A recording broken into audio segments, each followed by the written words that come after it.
Жолдың ортасында Алек пен Нора көлікпен саяхаттап келе жатып, дәретханаға тоқтау керек болады. Олар жақын маңдағы қалада жол бойындағы мейрамхана табады, бірақ мейрамхана бос сияқты және есіктері құлыптаулы. Соған қарамастан, Нора артқы жаққа дәретхана іздеп барады да, жерде бөлшектелген шатырды көреді. Мәселе мынада, шатырдың жанында құжаттары бар әмиян және ұялы телефон жатыр. Бұл біреудің заттарын жоғалтқанын немесе одан да жаман нәрсе болғанын білдіруі мүмкін. Дәретхананы пайдаланған соң, Нора тез арада көлікке оралып, Алекке мейрамхананың артында тапқан шатыры туралы айтады. Оның жігіті бұған мән бермей, бұл жай қоқыс деп санайды, бірақ Нора сол жерде жаман нәрсе болған деп күдіктенеді. Көліктің жанармайы таусылып, оларға тез арада жанармай құю бекеті табу керек болады.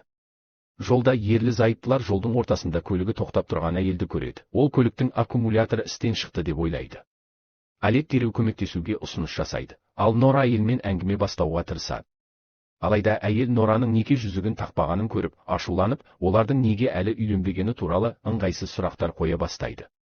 Ол тіпті Нораны өзінің жігіті сияқты міндеттемелерден қашатын адам деп айыптайды.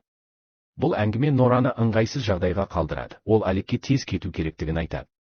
Жолға қайта шыққаннан кейін, екеуі болған жағдай туралы дауласа бастайды.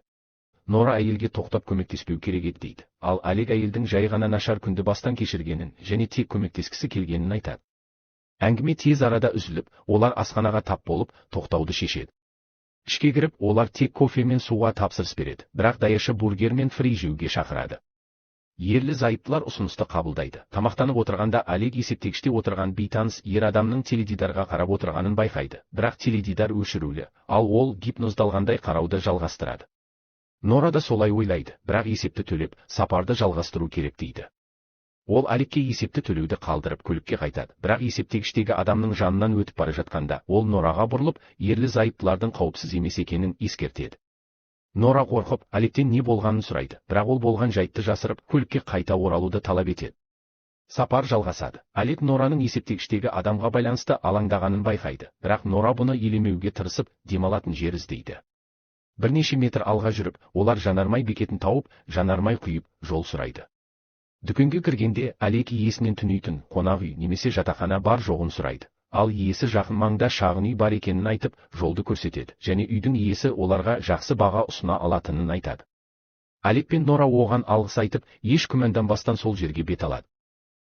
Шағын үйге жақындағанда Нора айналада бір түрлі нәрсе сезеді және Алектен кері қайтуды сұрайды. Бірақ Алек оның тек уайымдап жатқанын айтып, екеуіне де демалу керек екенін, өйткені олар бірнеше сағат бойы жолда болғанын айтады. Ақыры олар үйдің автотұрағына жетеді, онда бірнеше көліктің тұрғанын көреді. Бұл Алектің бұл жердің қауіпсіз екеніне сенімін арттырады. Олар үйге қарай жүреді, онда кіреберістің алдында ешкінің белгісін көреді. Нора тағы да бұны оғаш санайды, бірақ Алек оның параноя деп ойлайды, және екеуі үйге кіреді. Іші бос сияқты, бірақ алдындағы үстелде бірнеше лас табақтар жатыр, бұл үйде қонақтар бар екенін білдіреді.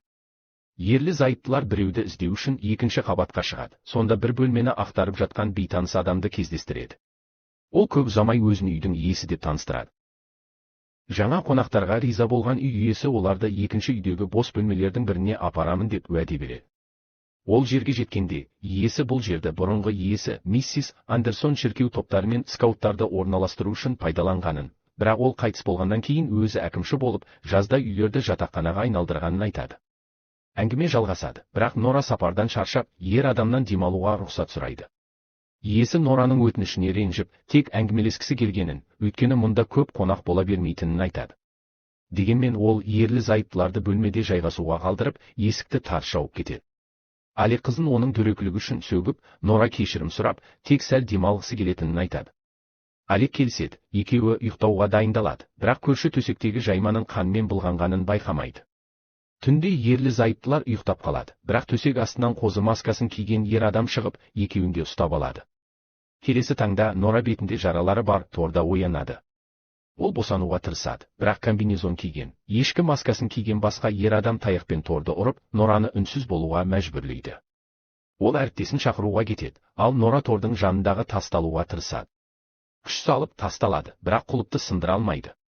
Көп ұзамай, сиыр маскасын киген басқа маска киген адам Нораға жақындап, болат цилиндрді ашып, ішіндегі сұйықтықты Нораның үстіне құяды, ол есінен танып қалады. Бірнеше сағаттан кейін Нора қоймада оянады, қолдары орындыққа байланған, аяқтары ағаш жақтауға ілінген.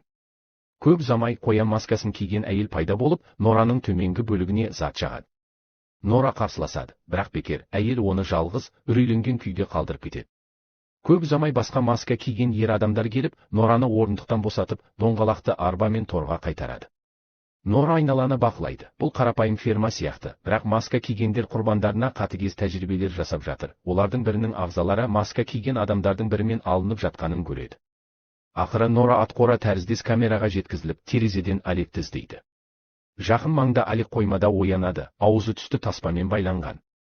Ол жалғыз емес екенін түсініп, көмекке айғайлайды, бірақ басқа тұтқындар үмітсіз қарайды. Көп ұзамай маска кигендер арба алып келіп, барлығын алып кетуге дайындалады. Олар шанышқымен тұтқындарды мойнынан тартып, балғамен ұрып есінен танытады. Алек қарсыласады, бірақ балғамен соққы алып, есінен танып, басқа тұтқындармен бірге алып кетіледі. Маска кигендер құрбандарды басқа қоймаға апарып, заттарын ит маскасын киген әріптесіне тапсырады. Ол заттарды тартпаға салып, адам қолдары толы сөмкені алып кетеді. Ферма кішкентай ауыл сияқты жұмыс істейді. Онда маска кигендер өмір сүріп тәжірибелерін жүргізеді. Ит маскасын киген адам жергілікті мейрамханаға жетіп, қолдарды ас үйге қалдырып, әріптесімен сөйлеседі, оған көп ақша береді. Содан кейін олар көліктен тағы бір торды алып, ондағы тұтқынды атқораға қалдырады. Жұмысын бітірген ит маскасын киген адам кабина иесі болып шыққан бастығымен сөйлеседі. Ол маска кигендерге Ройдер есімді тапсырыс берушінің тамаққа тапсырыс бергенін және 3 сағаттан кейін келетінін айтады. Бірақ соңғы жеткізілімде кешігу болған, сондықтан иесі жұмысшыларға тезірек жұмыс істеуді бұйырады. Өйткені мұндай құнды тапсырыс берушіні жоғалтуға болмайды. Ройдерден тағы бір қоңырау түседі. Ол тамақтың уағдаласқан уақытта дайын болатынын растағысы келеді. Иесі иә деп жауап береді, және сенімді болу үшін маска киген адамға жаңа отарды дайындауды бастауды бұйырады. Екеуі атқораға қарай жүреді, онда торларда ұсталған әйелдерді көреді. Олардың барлығы емізіп жатыр, ал ферма жұмысшылары олардың сүтін жинау үшін машиналарды пайдаланады. Содан кейін әйел тұтқындардың, соның ішінде Нораның да табиғи емес ұрықтандыру процедурасынан өткені анықталады. Бұл жеткілікті қатыгез болмаса, ит маскасын киген адам атқораға барғанда, тұтқындардың бірі жаңа туған сәбиді ұстап тұрғанын көреді. Қорқақтық әрекетпен ол сәбиді анасынан тартып алып, оны сығу машинасына салып, содан кейін тастайды.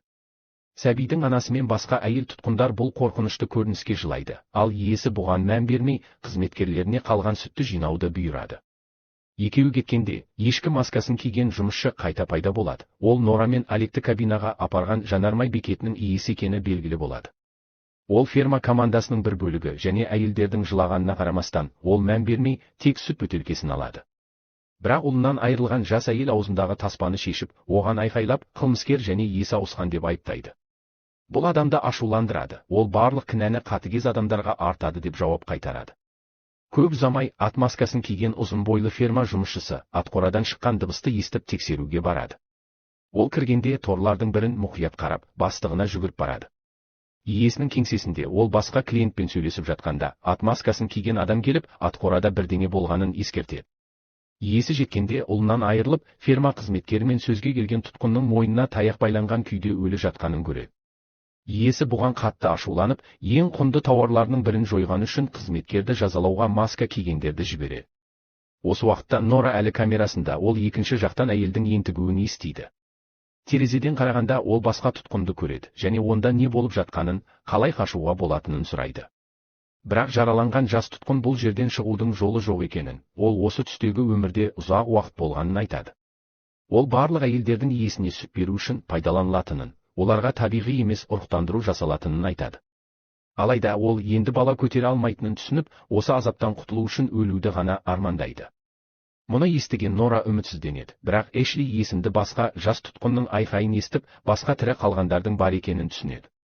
Нора батылдық жинап, фермасынан қашудың жолын табуға ант береді. Қашу жолын ойлап жатқанда, ат маскасын киген қызметкер Эндерді іздеп, бүкіл ферманы аралайды. Қоймаға жеткенде, ол сынған есікті көріп, ішке кіреді. Онда Эндердің жасырынып, өзімен өзі сөйлесіп жатқанын табады.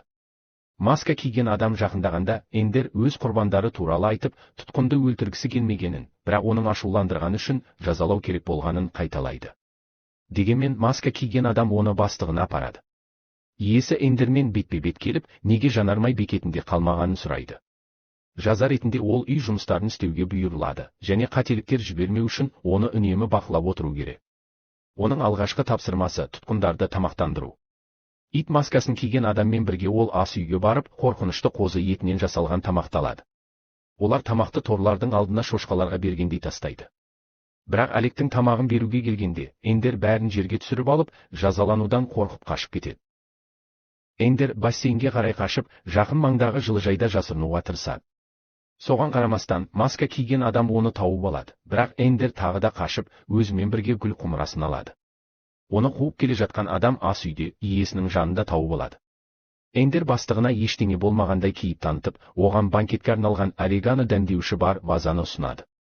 Бұған иесі риза болып, маска кигендерге амбарға барып, енді бала көтере алмайтын тұтқынды алып келуді бұйырады. Олар бұйрықты орындайды. Амбарға жеткенде әлсіздіктен тұра алмайтын жас әйелді табады. Олар рахымсыздық танытып, оның қолдарын арқанмен байлап, мойнына соққы жасап, тұтқынды өлтіреді. Содан кейін олар оның ағзаларын жинайды, өйткені олар банкетке ингредиент ретінде пайдаланылады. Камераның екінші жағынан Нора бұның бәрін үрейленіп бақылайды және фермасынан қашудың мүмкіндігі жоқ деп ойлай бастайды. Бірнеше минуттан кейін ол ұйықтап кете жаздағанда есіктің қағылғанын естиді. Көп ұзамай камера есігі ашылады, ал есіктің арғы жағында басы балғамен соғылғанына қарамастан, қандай да бір жолмен тордан қашып шыққан Алек пайда болады. Ол Нораны тез арада бұл жерден кету керек деп шақырады. Екеуі камерадан шығып, мүлікті айналып өтіп, қызметкерлердің көзіне түспеуге тырысады. Көп күш жұмсап, олар фермадан қашып шығып, алда жүк көлігі тұрған үйді табады. Уақытты босқа өткізбей, Нора Алекті демалуға қалдырып, жүк көлігін оталдыруға тырысады, бірақ ол жұмыс істемейді. Бірнеше секундтан кейін маска киген адам пайда болады. Ерлі-зайыптыларды көліктің корпусының артына жасырынуға мәжбүрлейді.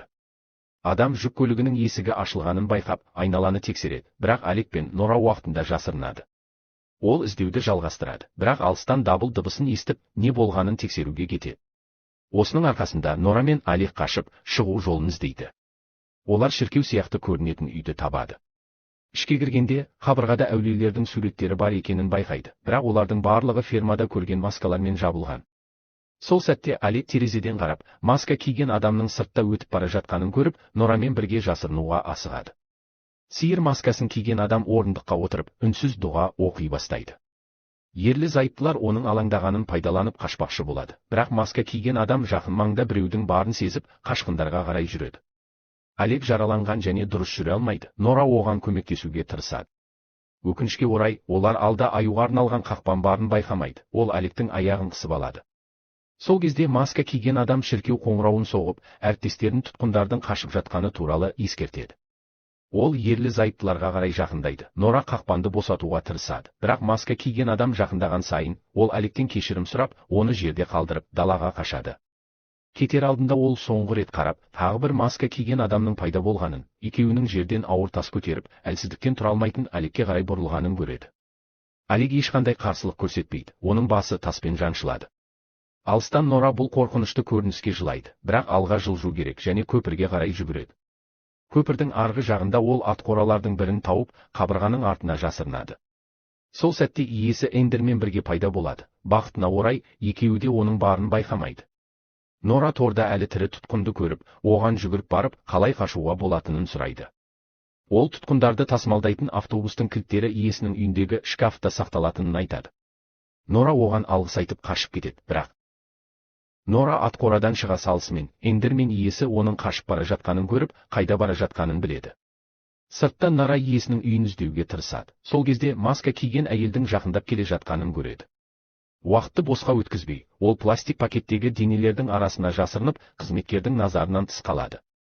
Содан кейін ол басқа маска киген ер адамның фермадағы жанармай бекетінде көлігіне жанармай құйып жатқанын көріп, оны автотұраққа дейін бақылайды.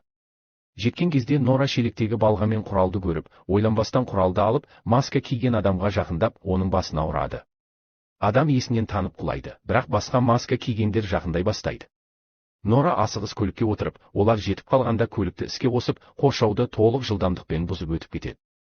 Бәрі Нораның қашып құтылатынын көрсетеді, бірақ бақытсыздығына орай, бақылау тақтасы көліктің жанармайы таусылғалы тұрғанын көрсетеді.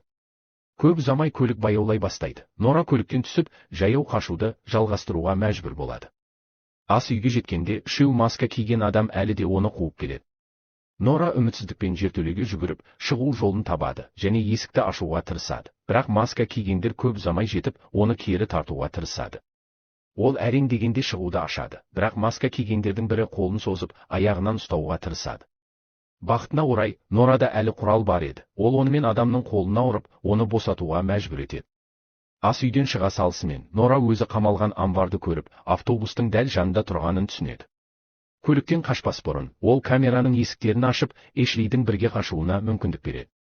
Алайда тұтқын айтқандай, автобустың кілттері үйдегі шкафта. Екеуі үйге жүгіріп, терезеден қарағанда Нора үстелдегі кілттерді көріп, оларды алып көлікке қарай жүгіреді.